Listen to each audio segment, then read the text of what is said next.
Am I the a-hole because I stopped my racist mother from seeing her grandkids?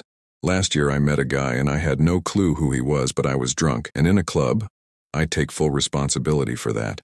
I got pregnant, and around 8 months later I had twin baby girls, Olivia and Maeve. I never found the guy, so I couldn't tell him he had kids, and one day I pray I would randomly find him again. But I guess this is why people shouldn't do what I did. Anyways, yesterday I went to my mother, Alice, and father's Mike house and brought the girls with me. My current boyfriend bottle-fed Olivia while I did Maeve.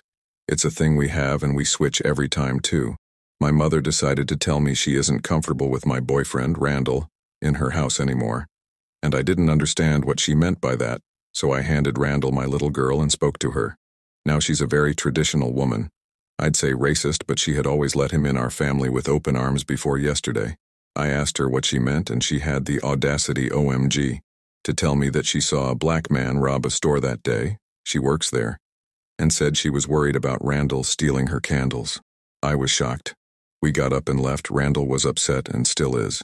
He had been through a lot of racism in his life, but I guess coming from my mother, it's more difficult, especially when she let him in the family.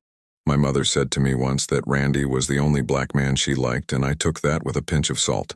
But I blocked her number and cut all contact because I don't allow racist into my life.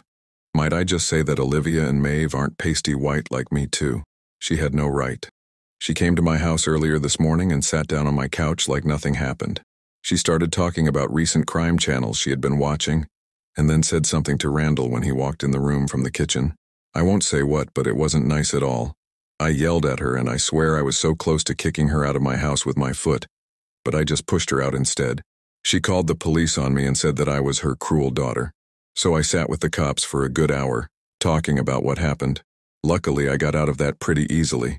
I'm stopping her from seeing my daughters and filing for restraining order. She said I have no right to do that. I think she had no right to be racist to my boyfriend, that's what. When she hasn't said anything to me about my daughters. I would have let her go time ago, but now I'm confused. What reason she could have had? Am I the a-hole for going to extreme measures and kicking her out of my daughter's life?